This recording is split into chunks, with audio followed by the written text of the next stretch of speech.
సర్వాధికారి అయిన దేవునికి అతి త్వరలో రానున్న యేసుక్రీస్తు మహారాజ్కి స్తుతియు మహిమ ఘనత తరతరములకు యుగ యుగములకు ఎల్లవేళలా కలుగునుగాక. మీ అందరికీ శుభములు తెలియజేస్తున్నా. ఈరోజు అంశం ఏమిటి అంటే, ఈరోజు అంశం వాట్ ఈజ్ అండర్స్టాండింగ్, అర్థం చేసుకుంటాం ఎలా. ఈ రోజుల్లో చాలామంది మిస్అండర్స్టాండ్ అయ్యి వారి జీవితాల్లో ఏం కనిపిస్తుందంటే అండర్స్టాండింగ్ లేదు అని కనిపిస్తుంది. వారి జీవితాల్లో అండర్స్టాండింగ్కి గ్యాప్ వచ్చేసింది. ఆ గ్యాప్ వల్ల ఆనందం దొంగలించబడుతుంది. వారి కుటుంబంలో అయినా, లేకపోతే ఒక స్నేహితుల మధ్యలో అయినా, లేకపోతే ఒక రిలేటివ్స్ మధ్యలో అయినా ఏం కనిపిస్తుంది అంటే వారి మధ్యలో గ్యాప్ పెరిగిపోతుంది. అది ఎందుకు అంటే ఒకరిని ఒకరు అర్థం చేసుకోలేకపోతున్నారు. ఈ అర్థం ఎలాగ చేసుకోవాలి అంటే బైబిల్ ఈరోజు మనకు నేర్పిస్తుంది. ఒకవేళ మనము జాగ్రత్తగా పూర్తిగా ఈ వాక్యం విన్నట్లయితే మనకు అర్థమవుతుంది ఏంటంటే ఇతరుల్ని ఎలాగ మనము అర్థం చేసుకోవాలి. ఒకవేళ భర్త చూడండి, ఆలస్యంగా వచ్చాడు, ఆఫీస్ నుంచి పనికి వెళ్ళి ఆలస్యంగా వస్తే భార్య ఏమంటదంటే ఎక్కడికి వెళ్ళావు, ఏం చేస్తావు, ఎందుకు ఇంత లేట్ అయింది, ఎందుకు ఇంత ఆలస్యం అయిందని చూడండి భార్య అడుగుతుంది. అప్పుడు భర్త జవాబేమిస్తాడండి, ఈ నెల లేకపోతే ఇది సంవత్సరం ఆఖరు లేకపోతే ఇయర్ ఎండింగ్ కాబట్టి ఆలస్యం అవుతుంది, ఎందుకంటే పనులు ఎక్కువగా ఉన్నాయి, ఆ పనులు ముగించుకుని రావాలంటే సమయం అవుతుంది, నువ్వు అర్థం చేసుకోలేవా అని చూడండి భర్త భార్యని ప్రశ్నిస్తారు. అలాగే పిల్లలు కూడా ఏదేదో గీతలు గీస్తారు. ఇంకా అంకుల్ ఇది ఈ బొమ్మ ఏంటి అని చూడండి అని చెప్తారు. ఆ అంకుల్ ఏమంటారు, ఇది బొమ్మనా అని పిల్లల్ని అడిగితే పిల్లలు ఏమంటారండి, ఏంటి అంకల్ మీకు ఇంత కూడా అర్థం కావట్లేదా, ఇది ఒక చెట్టు బొమ్మ లేకపోతే ఒక మనిషి బొమ్మ అని చూడండి పిల్లలు చెప్తూ ఉంటారు. అంటే ఒకరిని ఒకరు అర్థం చేసుకుంటాం కష్టమైపోతుంది. కొన్నిసార్లు ట్రైన్లో ప్రయాణం చేసేటప్పుడు పక్కనున్న వారు బాధ వారి పక్కన ఉన్న వారికి అర్థం కాదు, ఎందుకంటే భాషలు వేరేగా ఉంటాయి. వారిని అర్థం చేసుకోవాలంటే యాక్షన్ కూడా చాలు. కొన్ని చోట్ల మనం యాక్షన్ చేస్తేనే అర్థమైపోద్ది వారికి తలనొప్పని, కొందరు తల పట్టుకుంటే తలనొప్పని అర్థమవుతుంది, కొందరికి గొంతుకు నొప్పని చూడండి ఇలా చేయి పెడితేనే అర్థమవుద్ది. కానీ ఈ రోజుల్లో చాలామంది అర్థం చేసుకోలేకపోతున్నారు. పొద్దుటే లేచి భర్త భార్యని అడుగుతాడు, ప్రశ్నిస్తాడు, ఏంటి అంటే ఈ టిఫిన్ కావలేదు, ఏంటి నాకు ఆలస్యం అవుతుంది పనికి వెళ్తానికి అని అడిగినప్పుడు భార్య ఏమంటదండి, నాకు అనారోగ్యంగా ఉంది, నువ్వు అర్థం చేసుకోలేవు. అంటే అర్థం చేసుకునే మనస్సు లేకపోతే చూసిన వెంటనే ఒక వ్యక్తిని అర్థం చేసుకోవాలంటే మనకేంటండి అండర్స్టాండింగ్ పవర్ ఉండాలి. అది ఎలాగో ఒకసారి యోబు గ్రంథము 28వ అధ్యాయం 28వ వచనం చదువుదాం. మరియు యెహోవా యందలి భయభక్తులే జ్ఞానమనియు దుష్టత్వము విడిచుటయే వివేకమనియు ఆయన నరులకు సెలవిచ్చును. అంటే ఏంటంటే దుష్టత్వాన్ని విడిచిపెట్టుటయే వివేకం అంట. అది ఏంటంటే అండర్స్టాండింగ్. ఇప్పుడు మనం యోబు జీవితంలో చూస్తే ఆయన భార్య ఎంతగా విరోధంగా యోబుకు మాట్లాడింది, దేవుడిని మర్చిపో, దేవుడిని దూషించు, అయినా ఆయనలో ఒక అండర్స్టాండింగ్ ఉంది. ఏంటంటే ఆయన అర్థం చేసుకునే ఆ మనసు ఆయనలో కనిపిస్తుంది. ఎందుకు వచ్చిందంటే ఆయన దుష్టత్వాన్ని దూరంగా ఉంచారంట. ఆయన దుష్టత్వం నుంచి దూరంగా ఉన్నాడు కాబట్టి ఆయనకేం అర్థమైందండి, అర్థం చేసుకునే మనస్సు ఆయనలో ఉంది. ఆయన అర్థం చేసుకోగలిగాడు, వారి భార్యను అర్థం చేసుకున్నాడు, దేవుడిని కూడా ఆయన అర్థం చేసుకోగలిగాడు. అలాగే వారి స్నేహితులు కూడా అనేక మాటలు అన్నారు యోబుని, కానీ యోబులో ఏం కనిపిస్తుందండి, అర్థం చేసుకునే మనసు ఆయనలో కనిపిస్తుంది. ఆయన అర్థం చేసుకోగలిగాడు ఆ సిచ్యువేషన్ ఎంతగా ఆయనకి బాధగా ఉంది, ఎంతగా ఆయన ఆ బాధలో ఉన్నాడు, హింసలో ఉన్నాడు, ఆయన అనారోగ్యంగా ఉన్నాడు, ఉన్న అన్నీ కోల్పోయిన వ్యక్తి అర్థం చేసుకునే మనసు ఉంది కాబట్టి అన్నిటినీ తట్టుకోగలిగాడు అండి. ఈ రోజుల్లో కొన్ని ఒక 100 రూపాయలు పడిపోతే చాలామంది నిద్రపోరు, కొందరికి ఒక 1000 రూపాయలు జీతంలో తక్కువ వచ్చినాయి అని చూడండి నెలంతా వారి పనికి వెళ్తాం మానేస్తారు. కొందరికి ఆ బిర్యానీలో ఒక చికెన్ ముక్క తక్కువ వచ్చిందని చూడండి, ఆ బిర్యానీ తింటాం మానేస్తారు. అనేక మాటలు మనం చూస్తాం, అనేక విషయాలు మనం చూస్తాం. ఏం చేస్తున్నాయంటే అండర్స్టాండింగ్ వారిలో నుంచి తీసివేస్తుంది. దానివల్ల గ్యాప్ వస్తుంది. దానివల్ల వారి జీవితం ఎలాగుంటుందంటే సంతోషం లేని జీవితంగా మారిపోతుంది. అలాగే యోసేపు జీవితంలో మనం ఒకవేళ చదివినట్లయితే, యోసేపు జీవితంలో ఏం జరిగిందండి? సొంత అన్నలు కొట్టారు యోసేపుని. సొంత అన్నలు యోసేపుని అమ్మి వేశారు. మరి ఇప్పుడు యోసేపు బాధపడి ఉంటాడు. కానీ ఆయనలో ఏం కనిపిస్తుందంటే అండర్స్టాండింగ్ ఆయనలో ఉన్నది. ఆయన అర్థం చేసుకున్నాడు ఏంటంటే దేవుడు ఇది నన్ను పైహెచ్చుకు తీసుకెళ్తానికి ఒక మార్గాన్ని ఎంచుకున్నారని. ఈ రోజుల్లో ఆ మార్గము ఎలాగ వెళ్తున్నారని చాలామంది బాధపడతారు. కానీ ఎక్కడికి వెళ్తున్నారో అది తెలుసుకుంటే, యోసేపు వలె అది అర్థం చేసుకుంటే, యోసేపు వలె చూడండి చాలామంది ఉన్నతమైన స్థాయిలోకి వెళ్ళగలుగుతారు. ఈరోజు మీరైనా నేనైనా మనలో ఆ అర్థం చేసుకునే మనసు ఉందా? మనము యోసేపు వలె అర్థం చేసుకోగలుగుతున్నామా? మన అన్నలనైనా, మన తమ్ముళ్ళనైనా, లేదా మన అక్కలనైనా, మన బంధుమిత్రులనైనా. ఒకవేళ యోబు వలె మనం అర్థం చేసుకుంటే ఏం జరుగుతుందండి? మన జీవితంలో మంచి అద్భుతాలు జరుగుతాయి. మన జీవితంలో మనము ఎప్పుడు పొందుకోలేని ఆ అద్భుతాలని, లేకపోతే ఆశీర్వాదాలని, దీవెనల్ని దేవుడు మీకు అనుగ్రహిస్తారు. కాబట్టి ఈ అర్థం చేసుకుంటాం ఎలాగంటే దుష్టత్వం నుంచి దూరంగా ఉండాలి. దేవునికి ఇష్టం లేని పనుల నుంచి మనం దూరంగా ఉండాలి. మనల్ని ఎంతగా హింసించిన యోసేపుని చూడండి, పోతీఫర్ భార్య ఎంతగా పాడు చేయాలని ప్రయత్నించిన యోసేపు మాత్రం దూరంగానే ఉన్నాడు. ఈ రోజుల్లో అనేకులు వచ్చి వారపడుతున్నారుగా, మాకు ఏంటి, మాకేం పాపం అని అనుకుంటారు. కానీ వారు మన మీద పడినా, మనం వారి మీద పడినా పాడయ్యేది ఎవరంటే పరిశుద్ధులే పాడవుతారు. పరిశుద్ధులే వారి చూడండి ఆశీర్వాదాలని కోల్పోతారు. కాబట్టి యేసుక్రీస్తు మనల్ని ఆయన రక్తంతో కడిగారు. కాబట్టి మళ్ళీ మనం అలా పడుకోకుండా, మళ్ళీ చూడండి మనము పాడవకుండా, మళ్ళీ మనము పడిన ఆ గుంటలోనే పడకుండా మనల్ని మనం ఏం చేయాలండి? పరిశుద్ధులుగా ఉంచాలి. ఆ దుష్టత్వం నుంచి దూరంగా ఉంటే మనలో అర్థం చేసుకునే మనసు ఏమవుతుందండి? ఉదయిస్తుంది. మనకు ఆ అర్థం చేసుకునే మనసు మనలో ఉన్నప్పుడు మనము పెద్ద ఆ శత్రువులు మనకు విరోధంగా వచ్చిన ఎన్నో అసాధ్యమైన కార్యాలు మనం చేయలేకపోయినా, లేకపోతే ఎన్నో మనకి విరోధంగా అపాయాలు వచ్చిన దేవుడు వాటన్నిటి మీద విజయాన్ని అందజేసి ముందుకు వెళ్ళటానికి సహాయం చేస్తారు. అలాగే కీర్తనలు 147వ కీర్తన 5వ వచనం చదివినట్లయితే ఈ విధంగా అక్కడ సెలవిస్తుంది. 5వ వచనం, మన ప్రభువు గొప్పవాడు, ఆయన అధిక శక్తి గలవాడు, ఆయన జ్ఞానంకు ఏంటండి?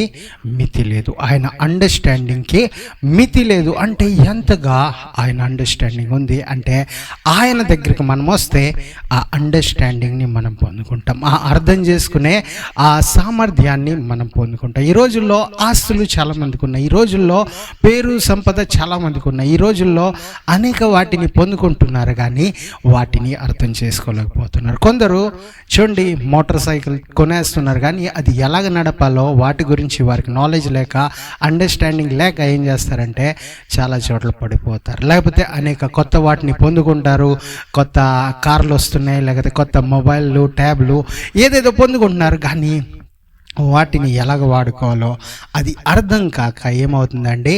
వారు ముందుకు వెళ్ళలేకపోతున్నారు. కానీ దేవుని జ్ఞానం ద్వారా అనేకులు తెలియని వాటిని కూడా పొందుకోవాలంటే చూడండి, ఆయన అర్థం చేసుకునే మనసు మనలో ఉంటే మనం అన్ని విషయాల్లో మనం ముందుకెళ్ళగలం. మనం కొత్త వాటిని చూసినా వాటిని ఎలాగ మనం ఉపయోగించుకోవాలో దేవుడు మనకు నేర్పిస్తారండి. దేవుడు మనకు తెలియజేస్తారు. మనకు ఎవరు నేర్పించేవారు లేకపోయినా పరిశుద్ధాత్మ దేవుడు మనకు తోడుగా ఉంటే ఏం జరుగుతుందండి?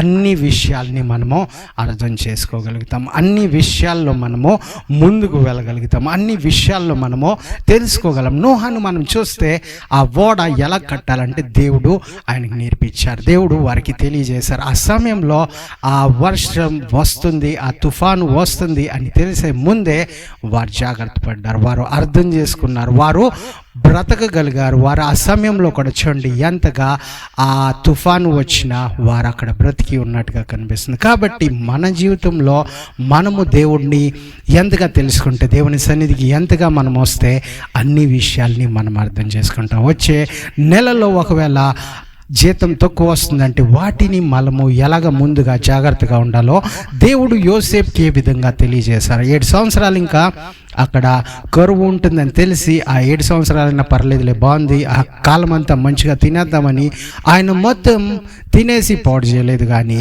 వాటిని ఆయన ఏం చేశాడండి, దాచి ఉంచాడు. ఆ 7 సంవత్సరాల్లో వచ్చే ధాన్యాన్ని దాచి ఉంచారు. కానీ మనం ఈ రోజుల్లో ఏంటంటే రేపుడు సమస్య రేపే చూసుకుందాంలే, దానికి అదే తెలుగుపోద్ది అనుకుంటారు. కానీ కొన్నిసార్లు దేవుడు అర్థం చేసుకునే మనసుని ఇస్తారు. ఎందుకంటే రేపు ఏం జరగబోతుందో ముందుగానే కొన్నిసార్లు సిద్ధంగా ఉండాలి. కొన్నిసార్లు మనం తెలియని వాటిని వెళ్ళకుండా ఉండడానికి దేవుడు చూడండి మనకి జ్ఞానాన్ని ఇస్తారు, బుద్ధిని ఇస్తారు, అర్థం చేసుకునే మనసుని ఇస్తారు. అలాగే ఒకసారి మనం సామెతలు 9వ అధ్యాయం 10వ వచనం కూడా చూద్దాం. యెహోవా యందు భయభక్తులు కలిగి ఉండటే జ్ఞానమునకు మూలము, పరిశుద్ధ దేవుని గూర్చి నా తెలివియే వివేచనమునకు ఆధారం. అంటే అండర్స్టాండింగ్కి ఆధారం ఏంటంటే పరిశుద్ధ దేవుని గురించి తెలుసుకుంటాం. మనము దేవుని సన్నిధికి వస్తే ఏం జరుగుతుందండి, ఆయన మనకి ఆశీర్వాదం ఇస్తారు, ఆయన మనకి ఆనందాన్ని ఇస్తారు, ఆయన మనకి జ్ఞానాన్ని ఇస్తారు, అలాగే అండర్స్టాండింగ్ పవర్ని ఇస్తారు. కొన్నిసార్లు మనకు అర్థం కావు, కానీ చూడండి దానియేలు అనేక విషయాల్ని ఆయన అర్థం చేసుకోగలిగాడు. ఎలాగంటే ఆయన దేవునితో నడిచాడు, ఆయన దుష్టత్వాన్ని దూరపరుచుకున్నాడు, ఆయన దుష్టత్వాన్ని నుంచి దూరంగా ఉండటానికి ఆయన ఇష్టపడ్డాడు. అండ్ ఈ రోజుల్లో మనము ఎందుకు ముందుకు సాగట్లేదంటే, ఎందుకు మనము అర్థం చేసుకోవట్లేదంటే, మనము ఈ జ్ఞానాన్ని, మనము ఈ అండర్స్టాండింగ్స్ని బుక్స్లో, పుస్తకాల్లో వెతుకుతున్నాం, లేకపోతే జ్ఞానుల దగ్గరికి వెళ్తున్నాం, వారు మనకి ఇస్తారని. కానీ బైబిల్ ఏమని సెలవిస్తుందంటే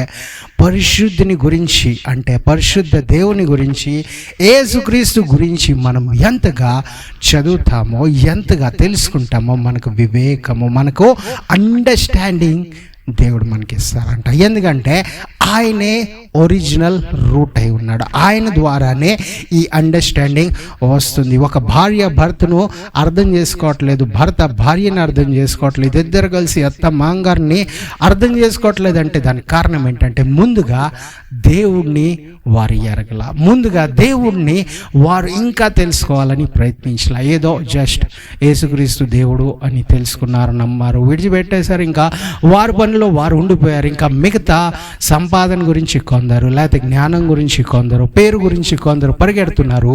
కానీ ఇవన్నీ యేసుక్రీస్తు ద్వారా దొరుకుతాయని చూడండి బైబిల్ సెలవిస్తుంది. అర్థం చేసుకునే మనసు మనలో ఉంటే, ఈ అర్థం చేసుకునే తత్వం మనలో రావాలంటే మనం ఎలాగ ఉండాలంటే పరిశుద్ధిని గురించి ఎక్కువగా మనం తెలుసుకోవాలి, మనల్ని మనము పరిశుద్ధులుగా ఉంచుకోవాలి, మనము పరిశుద్ధతగా నడవాలి. ఎవరో చూడలేదు ఇంకా మనం ఏం చేసినా పర్లేదు అన్నట్టుగా మనం ఉండకూడదు. కానీ దేవుడు మనల్ని చూస్తున్నారు, మన ఆలోచనలను ఆయన పరిశీలిస్తూ ఉన్నారు, మనము వెళ్ళే త్రోవలో ఆయన చూస్తూ ఉన్నారు, ఏ విధంగా మనం నడుస్తున్నాం, మన మాటను ఆయన చూడండి ప్రతి నిమిషం చూస్తూ ఉన్నారు. మనమేంటో దేవుని సన్నిధిలో ఉన్నప్పుడు మంచిగా ఉంటే సరిపోద్దని మిగతా విషయాల్ని చాలామంది ఏంటండి నిర్లక్ష్యం చేస్తున్నారు. కానీ ఈరోజు మనకు వాక్యం ఏమని సెలవిస్తుందంటే, ఒకవేళ మనము అందరినీ అర్థం చేసుకోవాలి అన్న ఆలోచన మనలో ఉందంటే, మనము ఇతరుల్ని అర్థం చేసుకునే విధంగా ఉండాలి అని మనము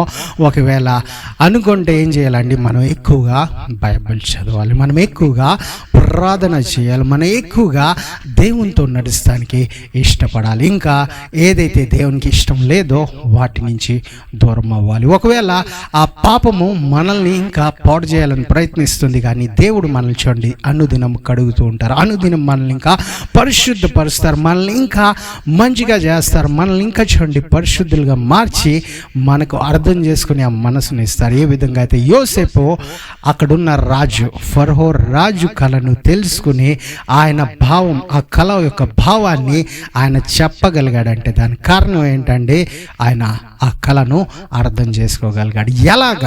ఎలాగా ఆ యోసేపు ఆ కళను అర్థం చేసుకోగలిగాడంటే ఆయన దుష్టత్వం నుంచి దూరంగా ఉన్నాడు. ఆయన దుష్టత్వాన్ని దరికి రానివ్వాల, ఆయన దుష్టత్వం జోలికి వెళ్ళలేదు. వారు అన్నాదమ్ములు దగ్గర లేరు, వారు ఆ తల్లిదండ్రుల దగ్గర లేరు, ఆయన్ని ప్రశ్నించేవారు అక్కడ లేనే లేరు. అయినా ఆయన చూడండి దుష్టత్వాన్ని దూరం ఉంచి దేవుని సన్నిధిని దగ్గరగా ఉంచి, అలాగే అండర్స్టాండింగ్ అర్థం చేసుకునే మనసును ఆయన దగ్గరగా ఉంచుకున్నారు. కాబట్టి ఆయన ఏం చేశారండి, రాజుకు అర్థం కానీ, అక్కడున్న జ్ఞానులకు అర్థం కానీ, అక్కడున్న సమాజానికి ఎవరికి అర్థం కానీ విషయాలు ఏం చేశారండి, యోసేపు రాజుకు తెలియజేశారు. ఇంకా ఏమయ్యారండి, రాజు తర్వాత రాజుగా ప్రధానమంత్రిగా ఆయన నిలిచారు. ఈరోజు మీరైనా నేనైనా మనలో ఏదో ఒక విషయం మనము కోల్పోతానికి వీలు లేదనే బైబిల్ మనకేమని సెలవిస్తుందండి, ఆ అర్థం చేసుకునే మనసు మనలో ఉండాలి. మనము అండర్స్టాండింగ్ కలిగి ఉండాలి. ఎందుకంటే బైబిల్ మనకి ఇస్తుంది, ఎందుకంటే దేవుడు స్వయంగా బైబిల్ ద్వారా వాక్యం ద్వారా మనకు అనుగ్రహిస్తున్నారు. కాబట్టి మనం పొందుకున్నట్లయితే ఆ యోసేపు వలె మనం కూడా చూడండి అర్థం చేసుకోగలం. కేవలం రాజులనే కాదు, నాయకుల్ని మనము అర్థం చేసుకోగలుగుతాం. లేకపోతే మనకున్న బాసుల్ని, మనకున్న అధికారుల్ని మనము అర్థం చేసుకోవాలంటే ఏంటండి, ముందుగా మనలో ఈ అండర్స్టాండింగ్ కావాలంటే ఏంటండి, దుష్టత్వం నుంచి మనం దూరంగా ఉండాలి, మోసం నుంచి మనము దూరంగా ఉండాలి, దేవునికి ఇష్టం లేని పనుల నుంచి మనము దూరంగా ఉన్నట్లయితే దేవుడు చూడండి మనల్ని ఆయన అర్థం చేసుకునే మనసును మనకిచ్చి ఉన్నతమైన స్థానంలో మిమ్మల్ని నిలబెడతారని చూడండి వాక్యం క్లియర్గా మనకు అర్థమవుతుంది. ఆ అండర్స్టాండింగ్ లేక చాలామంది ఏంటండి మిస్అండర్స్టాండ్ అవుతున్నారు, ఇంకా వారి జీవితాల్లో గ్యాపుల్ని పెంచుకుంటున్నారు. ఒకసారి మనం లూకాసు సువార్త 2వ అధ్యాయం 47వ వచనం చదివితే ఏ విధంగా అక్కడ మనకు తెలియజేస్తుంది, ఆయన మాటలు వినిన వారందరూ ఆయన ప్రజ్ఞకును ప్రతి ఉత్తరములకును విస్మయం వందిరి. ఇప్పుడు ఆయన అని ఇక్కడ రాసినది ఎవరు ఈయన అంటే మన ప్రభు అయిన యేసుక్రీస్తు. ఆయన మాటలను విని ఆయన అక్కడ చూడండి ఆయనకున్న అర్థం చేసుకునే ఆ పవర్ని, ఇంకా ఆ జవాబులు ఇచ్చే ఆ జవాబుల్ని విని ఆశ్చర్యపోతున్నారంట. అక్కడ వారందరూ ఆలోచిస్తున్నారు, ఎలాగా ఇంత జ్ఞానం, ఎలాగా ఇంత అండర్స్టాండింగ్ యేసుక్రీస్తులో ఉన్నది. ఎందుకంటే అండి ఆయనలో పరిశుద్ధాత్మ ఉంది, ఆయన పాపం నుంచి దూరంగా ఉన్నారు, ఆయన పాపాన్ని ఎరగలేదు, పాపం ఆయనలో లేనే లేదు, పాపము ఆయనలో కనిపించదంట, ఆయన పాపము చేయలేదని వాక్యం సెలవిస్తుంది. కాబట్టి ఆయనలో ఏం కనిపిస్తుందండి, అండర్స్టాండింగ్ పవర్ ఉంది. ఈ రోజుల్లో ప్రశ్నలు చాలామంది అడుగుతారు, కానీ వారి ఆలోచన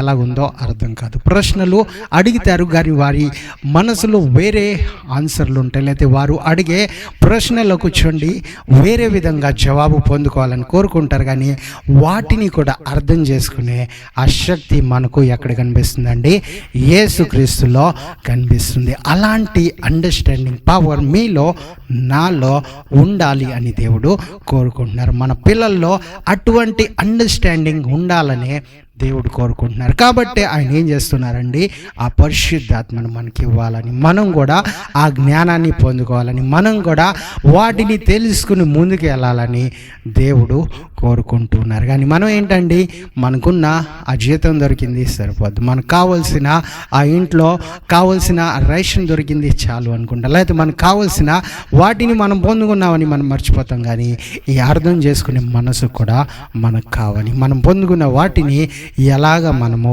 వినియోగించుకోవాలో, మనకున్న వాటిని ఎలాగ ఉపయోగించుకోవాలో మనం చూడండి జాగ్రత్త పడాలని వాక్యం సెలవిస్తుంది. అలాగే మనం ఇర్మియా గ్రంథము 51వ అధ్యాయం 15వ వచనం కూడా చదువుదాం.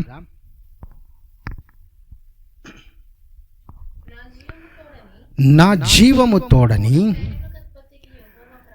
సైన్యములకు అధిపతియగు యెహోవా ప్రమాణం చేయుచున్నాడు, ఆయన తన బలము చేత భూమిని సృష్టించెను, తన జ్ఞానము చేత ప్రపంచమును స్థాపించును, తన ప్రజ్ఞ చేత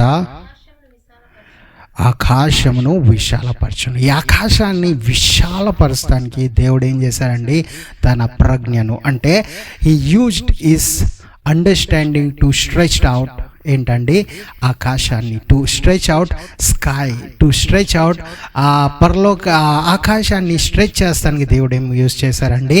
ఆయన అండర్స్టాండింగ్. ఈ రోజుల్లో చాలామంది దగ్గర వచ్చండి పెద్ద పెద్ద లాకర్స్ ఉన్నాయి, లేకపోతే పెద్ద పెద్ద పెట్లు ఉన్నాయి, లేకపోతే పెద్ద పెద్ద బ్యాగులు ఉన్నాయి. కొన్నిసార్లు కొందరికి అది ఎలాగ ఓపెన్ చేయాలో తెలియదు, కాబట్టి వాటిని వారు యూజ్ చేయలేకపోతున్నారు. చాలామంది గిఫ్ట్ పొందుకుంటారు, ఆ గిఫ్ట్ని ఎలా యూజ్ చేయాలో తెలియక పక్కనే పెట్టేస్తున్నారు. దేవుడు కూడా ఆ అర్థం చేసుకునే మనసును మనకి ఇచ్చారు. దేవుడు ఈ నీటిని జలాన్ని సృష్టించారు. ఆ నీటిని జలాన్ని ఎలాగ ఉపయోగించుకోవాలో చూడండి, ఆ జ్ఞానాన్ని, ఆ అండర్స్టాండింగ్ని దేవుడు మనకి ఇచ్చారు. అలాగే మనము ఏదైతే దేవుడు ఆ అగ్ని పెట్టారో ఆ అగ్నిని ఎలాగ మనము ఉపయోగించుకోవాలో వాటిని కూడా దేవుడు మనకి అండర్స్టాండింగ్ ఇచ్చారండి. అలాగే భార్య భర్తల్ని కూడా ఒకరిని ఒకరు ఎలాగ అర్థం చేసుకోవాలో వాటిని కూడా అండర్స్టాండింగ్ అని దేవుడు మన మధ్యలో పెట్టారు. అంటే ప్రేమ ఉంది, కానీ ప్రేమతో పాటు మనము అర్థం చేసుకునే మనసు కూడా మనకు కావాలి. మనము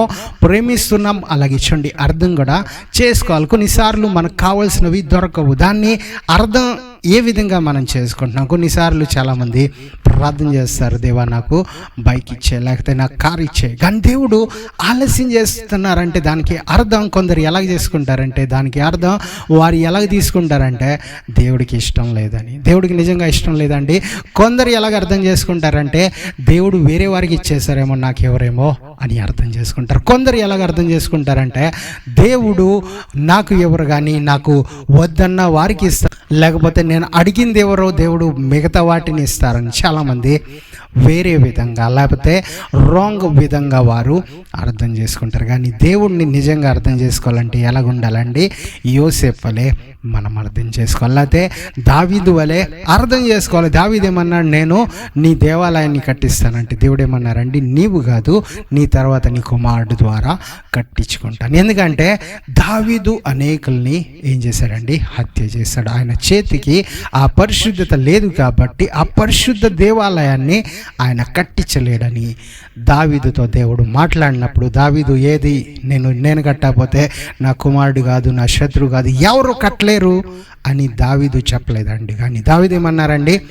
అర్థం చేసుకుని నిజంగా మీరు ఎలా చెప్పారో అలాగే జరుగును గాక అని దావీదు అనగలిగాడు. కానీ ఈ రోజుల్లో మనము ఏం చేస్తున్నామంటే అర్థం చేసుకోవట్లే. ఎవరిని అంటే ముందుగా దేవుడినే మనము అర్థం చేసుకోవట్లే, దేవుని వాక్యాన్నే మనము అర్థం చేసుకోవట్లే, ఇంకా వేరే వారిని ఏ విధంగా మనం అర్థం చేసుకుంటామండి? ఈ పరిస్థితుల్ని మనం అర్థం చేసుకోవట్లే, ఈ లోకంలో జరిగే వాటిని మనం అర్థం చేసుకోవట్లే. వాటిని మనము అర్థం చేసుకోవాలంటే ముందుగా దేవుడిని మనము అర్థం చేసుకోవాలి. ఆయన వాక్యాన్ని మనం ఇంకా ధ్యానిస్తూ ఉండాలి, ఆయన సన్నిధిలో ఇంకా మనం ప్రార్థిస్తూ ఉండాలి. ఆయన వాక్యంలో అర్థం ఎలాగ చేసుకోవాలో మనం చూడండి ఆయన సన్నిధిలో అడగాలి. ఎందుకంటే ఆ అర్థం చేసుకునే మనసు మనలో ఉంటే మంచి మాటలు మనలో నుంచి వస్తాయి, మంచి జవాబులు మనలో నుంచి వస్తాయి. ఇంకా లోకము ఆశ్చర్యపోతుంది. ఆ ఆశ్చర్యపరిచే దేవుని మాటలు మనలో నుంచి వస్తే లోకమంతా ఏమవుద్దండి? ఆశ్చర్యపోతుంది. కాబట్టి మనము ఆ విధంగా నడవాలి, కాబట్టి మనము ఆ విధంగా ముందుకు సాగాలి. వాక్యం సెలవిస్తుంది. కాబట్టి ఈ అర్థం చేసుకునే మనసు మనమందరం పొందుకోవాలి. మనందరిలో అటువంటి శక్తి, అర్థం చేసుకునే శక్తి ఉండాలని చూడండి దేవుడు మనందరి దగ్గర కోరుకుంటూ ఉన్నారు. అలాగే అపోస్తలుడైన పౌలు తిమోతితో ఏం కోరుకుంటున్నారో ఒకసారి 2 తిమోతికి రాసిన పత్రిక 2వ అధ్యాయం 7వ వచనం చదివితే మనకు అర్థమవుతుందండి. నేను చెప్పు మాటలు ఆలోచించుకొనుము, అన్ని విషయంలో యందు ప్రభు నీకు వివేకమును అనుగ్రహించును. ఎన్ని విషయాల్లో అండి? అన్ని విషయాల్లో ప్రభు నీకు ఏంటండి వివేకము అనుగ్రహించును. అంటే కేవలం ఏదో ఒక విషయంలో మనకు వివేకం దొరికితే, లేకపోతే ఏదో ఒక ఆన్సర్ దొరికితే మనము బాగా ఐస్ అయిపోయి, లేకపోతే బాగా మనం సంతోషపడి మిగతా వాటిని మర్చిపోకూడదండి. కేవలం స్పిరిచువల్ విషయంలో మనకు వివేకం ఉంది, స్పిరిచువల్గా మనం బాగా అర్థం చేసుకుంటున్నాం, కానీ ఫిజికల్గా అర్థం చేసుకోవట్లేదేమో, లేకపోతే జాబ్ విషయంలో అర్థం చేసుకోవట్లేదేమో, లేకపోతే జాబు కాకుండా మన జాబ్ లేని వారు బిజినెస్ చేస్తున్నారేమో, వ్యాపారం విషయంలో అర్థం చేసుకోకపోయినా దేవుడు చూడండి అలాగ ఉండకూడదని ఏం చేస్తున్నారండి, పౌలు గారి ద్వారా పరిశుద్ధాత్మ ద్వారా ఏం చెప్తున్నారంటే అన్ని విషయాల్లో మనము వివేకము కలిగి ఉండాలి. వివేకమును గ్రహించు కొనాలి అని వాక్యము మనకు సెలవిస్తుంది. అంటే ఆ విధంగా మనం ఉన్నట్లయితే ఎవరు సంతోషిస్తారండి? మనల్ని సృష్టించిన ఆ సృష్టికర్త సంతోషిస్తారు. ఇప్పుడు పిల్లల్ని కొత్త వారు వచ్చి ఏదో అడిగితే వారు అర్థం చేసుకుని జవాబిస్తే తల్లిదండ్రులు సంతోషిస్తారు. అలాగే మనల్ని సృష్టించిన మన సృష్టికర్త అయిన యెహోవా, మనల్ని నడిపిస్తున్న ప్రభు అయిన యేసుక్రీస్తు త్రియేక దేవుడు మనల్ని ఒకవేళ మనం అర్థం చేసుకుని మనసు మనలో ఉంటే, మనం అర్థం చేసుకుని జవాబు ఇవ్వగలిగితే, ప్రతి సమయంలో ప్రతి సందర్భంలో మనము మనకిచ్చిన ఈ వివేకమును మనం తెలుసుకుని అండర్స్టాండింగ్ మనలో ఉంటే దేవాది దేవుడు కూడా అక్కడ చూడండి సంతోషిస్తారు. ఆ దేవాది దేవుడు మనలో నివసిస్తారు, ఎందుకంటే మనలో ఆ అండర్స్టాండింగ్ ఉంది. ఒక ఆఖరి వచనాన్ని మనం చదువుకుని ముగిస్తామండి. ఆ దానియేలు గ్రంథము 5వ అధ్యాయం 14వ వచనం చదివి ముగించుకుందాం. దానియేలు గ్రంథము 5వ అధ్యాయం 14వ వచనం. దేవతల ఆత్మయు వివేకమును బుద్ధియు విశేష జ్ఞానమును నీ యందున్నవని నిన్ను గూర్చి వింటుని. దేవతల ఆత్మయు వివేకము ఎవరిలో ఉన్నాయంట అండి? దానియేలులో ఉన్నాయంట. ఎవరు ఇక్కడ సాక్ష్యం ఇస్తున్నారంటే అక్కడున్న రాజు నెబుకద్నెజరే ఆయనకి సాక్ష్యం ఇస్తున్నారు. అంటే అంతగా ఆయనలో ఆ వివేకం ఎలా కనిపిస్తుందంటే ఆయన పాపం నుంచి దూరంగా ఉన్నాడు, ఆయన పరిశుద్ధత వైపే ఉన్నాడు, ఆయన దేవుని వైపే ఉన్నాడు, దేవునితోటే నడుస్తున్నాడు, దేవుని ఎదుటే ఆయన సాగిల పడుతున్నాడు. కానీ పాపం ఎదుట లేకపోతే ఆ శత్రువు ఎదుట ఆయన ఎప్పుడు మోకరించలా. ఈరోజు ధనాన్ని చూసి చాలామంది పడిపోతున్నారు. ఈరోజు ఐశ్వర్యాన్ని చూసి చాలామంది పడిపోతున్నారు. ఈరోజు చాలామంది చూడండి ఆనందం వస్తుందని వారి పడిపోతున్నారు. కానీ దానియేలు ఇటువంటి వ్యక్తి కానే కాదండి. ఆయన ఏం చేశారంటే ఆయన మీద ఎన్ని నియమాలు వచ్చినా, ఎంతగా ఆయన మీద ఎంత ఘోరమైన శిక్ష వచ్చినా ఆయన చూడండి వంగలేదంట. ఆయన కేవలం దేవుని వైపే ఆయన నిలిచి ఉన్నారు. ఈరోజు మనకు కొన్ని శ్రమలు వస్తాయి, కష్టాలు వస్తాయి, మనం ఒక టాలెంటెడ్ పర్సన్గా లేకపోతే చాలా తెలివి ఉన్నదని మనము ప్రవర్తిస్తాం. కానీ ఇటువంటి అండర్స్టాండింగ్ ఏంటండి? దుష్టత్వం నుంచి, ఆ పాపం నుంచి దూరం ఉండాలని చూడండి దానియేలు తెలుసుకున్నాడు. ఇంకా ఆ రాజుకి వచ్చిన ఆ కళను కూడా వివరించగలిగాడంటే దానికి కారణం ఏంటంటే ఆయనలో ఆ వివేకము కనిపిస్తుంది, ఆయనలో ఆ అండర్స్టాండింగ్ ఉంది అని. ఈరోజు నేను మన కళలనే మనం అర్థం చేసుకోవట్లేదంటే దానికి కారణం ఏంటంటే మన అండర్స్టాండింగ్ పవర్ ఏంటండి తగ్గిపోయి ఉంది. అది మన అండర్స్టాండింగ్ పవర్ ఏమైందంటే మనలో నుంచి దూరంగా ఉన్నది. కానీ దానియేలులో ఆ అండర్స్టాండింగ్ కనిపిస్తున్నది. కాబట్టి ఆ దానియేలు నెబుకద్నెజర్కి వచ్చిన కళను కూడా వివరించగలిగాడు, ఆ కళకు భావాన్ని తెలియజేయగలిగాడు. ఈరోజు మనము ఒకవేళ ఈ మాటలు వింటున్నామంటే ఈ అర్థం చేసుకునే పవర్ ఏదో ఇంజెక్షన్లో మనకి దొరకదండి, ఏదో పుస్తకాల్లో దొరకదు. కానీ ఈ బైబిల్లో, ఈ పరిశుద్ధ లేఖనాల్లో యేసుక్రీస్తు ద్వారా, పరిశుద్ధాత్మ ద్వారా మనం పొందుకుంటాం. ఆ యేసుక్రీస్తు నామంలో మనం చూడండి పొందుకుంటాం. ఎలాగంటే దుష్టత్వం నుంచి దూరమై, పాపం నుంచి దూరమై, దేవునికి ఇష్టం లేని పనుల నుంచి మనం దూరం అయ్యి, దేవునికి ఏదైతే ఇష్టం లేదో విగ్రహారాధనైనా, పూజలైనా, దేవునికి ఆ బ్లాక్ మ్యాజిక్ ఏదైతే ఇష్టం లేదో వాటన్నిటి నుంచి మనం దూరం ఉన్నట్లయితే, ఆ మోసం నుంచి, దొంగతనం నుంచి, వ్యభిచారం నుంచి, జారత్వం నుంచి, దేవునికి ఏదైతే ఇష్టం లేదో వాటన్నిటిని మనం విడిచిపెట్టినట్లయితే అర్థం చేసుకునే మనసును దేవుడికి మనకి ఇస్తారండి. ఎంతగా పరిస్థితులు ఎంతగా అనుకూలంగా లేకపోయినా దేవుడు మనకేమిస్తారండి? అండర్స్టాండింగ్ పవర్ ఇస్తారు. ఆ మారా వంటి సిచ్యువేషన్లో కూడా మన జీవితాన్ని మధురంగా మారుస్తారు. ఎప్పుడు అంటే మనం ఆయన వెంబడిస్తాము. ఎప్పుడు అంటే ఆ పరిస్థితుల్ని మనము అర్థం చేసుకోగలుగుతాము. ఆ పరిస్థితుల్లో మనము ఏది దేవుడు చేయబోతున్నారో వాటిని తెలుసుకుని మనం ముందుకు వెళ్ళినట్లయితే దేవుడు చూడండి అద్భుతాలు చేస్తారు. మనం కళ్ళు మూసుకున్నట్లయితే చిన్న ప్రార్థన చేసుకుని మనం ముగించుకుందామండి. అందరు కళ్ళు మూసుకున్నట్లయితే చిన్న ప్రార్థన.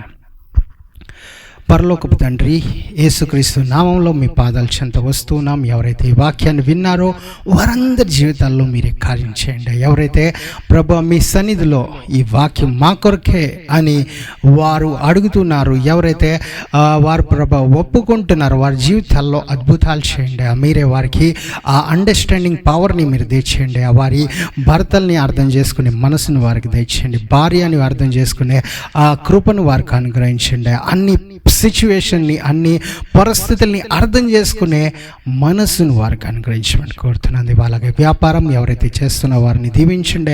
ప్రతి క్లయింట్స్ని, ప్రతి బిజినెస్ని, ప్రతి ప్రాజెక్ట్ని వారు అర్థం చేసుకునే గుర్తింపు వారికి తెచ్చేయమని కోరుతున్నాను. అలాగే ఎవరైతే పనులు చేసుకుంటున్నారో ఆ పనుల్లో వారిని దీవించండి, ఆశీర్వదించండి. ఎవరైతే ప్రభా ఇంకా హాస్పిటల్స్లో ఉన్నారో వారికి స్వస్థత అనుగ్రహించండి. ఎవరైతే నీరసంగా ఉన్నారో, అనారోగ్యంగా ఉన్నారో వారందరినీ ముట్టి యేసుక్రీస్తు అతి పరిశుద్ధ నామంలో వారిని స్వస్థపరచమని కోరుతున్నాను. అలాగే ప్రార్థిస్తున్నా ఎవరైతే అప్పుల బాధల్లో ఉన్నారు, యేసు నామంలో అప్పుల బాధలు దూరమైపోనుగా కానీ ప్రార్థిస్తున్నామే. మీ ఐశ్వర్యము వారికి వచ్చునుగా కానీ ప్రార్థిస్తున్నామే. మీ సన్నిధి వారికి తోడుగా ఉండునుగా కానీ ప్రార్థిస్తున్నామే. అన్ని విషయాల్లో వారు ఇచ్చేవారుగానే ఉండటానికి, అన్ని విషయాల్లో తలగానే ఉండటానికి మీ బిడ్డలందరినీ ఆశీర్వదించి మీరే దీవించి కాపాడి కృపను అనుగ్రహించి మళ్ళీ కలుసుకునేంత వరకు, మళ్ళీ మీ సన్నిధిలో చేరేంత వరకు మీరే తోడుగా ఉండి నడిపించి ప్రతి చోట మీరే మమ్మల్ని నడిపించమని కోరుతూ ప్రతి దుష్టత్వం నుంచి, అపవిత్రమైన పనుల నుంచి మమ్మల్ని దూరంగా ఉంచి నడిపించమని కోరుతూ ఈ ప్రార్థన యేసుక్రీస్తు అతి పరిశుద్ధ నామంలో అడిగి వేడుకుంటున్నాం పరమ తండ్రి. Amen. Thank you. God bless you all.